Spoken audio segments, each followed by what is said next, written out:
I'm Jeff Altman, the Big Game Hunter. I coach people and organizations to be more effective.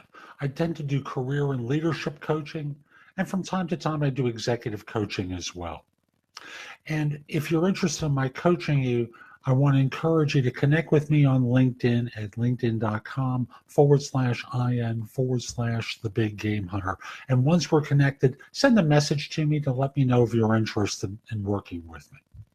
Now, this question is an illustration of one of those Amazon leadership principles that I think, it's the principle of customer obsession.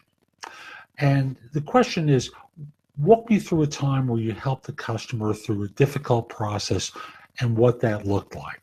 Now, I'm going to first give you some data about an experience of mine that doesn't involve Amazon, but a cell phone carrier, where I was attempting to get my older iPhone to make phone calls on Wi-Fi, which should work very easily, but for some reason, my family's phones all were able to do it, mine couldn't. So I first called the carrier, level 1 support. We're going through the process. It's not working. Gets escalated to level 2. We go through the process. I walk them through the steps that I'm involved with. It should work. It's not working. It gets escalated to level 3. I get a phone call, which is, I want to point out, I receive a phone call from someone from level 3 support, and we start entering into a conversation about what I'm doing, what's going on with the phone. They promise to research it and come back to me, which they do 24 hours later, and we identify that there's a problem that Apple needs to be notified because they need to turn on something on their side, that there's a bug that exists or a problem that exists that they need to carry it. And I'm just giving you the data of the situation so you can understand how you do this in answering questions. Ultimately, I'm told the ticket has been submitted to them. It should be resolved in 48 hours. We will call you back to confirm that that's been done. In the meantime, I've submitted it to them, and I'm going to follow through with them to make sure it's been taken care of. Now, here's the way you do the story.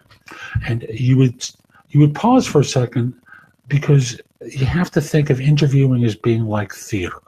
You're acting. And even though you're rehearsed for this, you want to be given the idea that you're thinking about your answer. So you might pause for a second and go,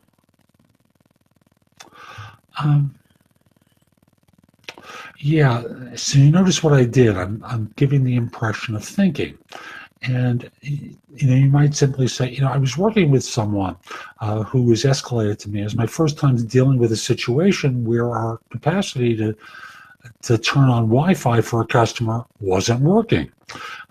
So we went through all the steps, obviously, and once those weren't working, I promised the customer a call back within 24 hours. In the meantime, I spent time not just simply at work, but off hours to try and identify problems and identify that there was a problem on the Apple side of this. It wasn't with our carrier, but it was with Apple. Reached out to them, confirmed that this is an issue on not just his phone, but a whole bunch of other phones.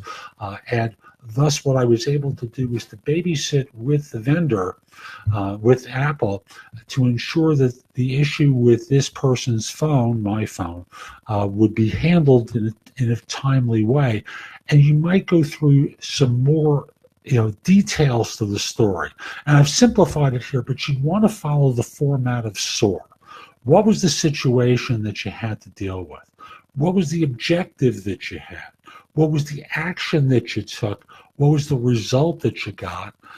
And if there's a way that you can measure this in terms of customer satisfaction, that's what you try to do. Because at the end of the day, what they're looking for in answering this, in your answer here, is that you were obsessed, that you wouldn't let this tiger go.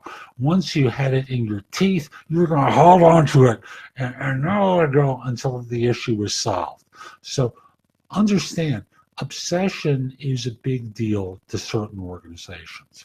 And if you're in a service role, this is what they want to hear. They want to hear a story where you just wouldn't let the tiger go and you held onto it by the tail, you had it in your teeth, and no matter what, you were going to get this solved, because that's what really makes a difference in cases like this. So I hope you get the answer here, and if you're asked a question, a behavioral question along these lines, whether that's with an external customer, an internal user, some individual that you have to interact with, this is the way to approach it. I'm Jeff Altman, the Big Game Hunter. Again, if you're interested in my coaching you, connect with me on LinkedIn at linkedin.com/IN/the Big Game Hunter. Mention that you saw the video. I just like knowing that I've been helping some folks. And ultimately, once we're connected, message me about coaching. I'd love to help you. Also want to mention I have 2 podcasts in Apple Podcasts, No BS Job Search Advice Radio and Job Search Radio. They're the number 1 and the number 2 shows about job search in Apple Podcasts. Subscribe to the shows. You'll get information. No BS is daily, and the other one is 6 days a week. No BS is an audio podcast. Job Search Radio is a video podcast. So subscribe to both. You get information that'll help you in your search. And then if you want me to help put it together for you personally, ask me for coaching. Have a great day. Take care.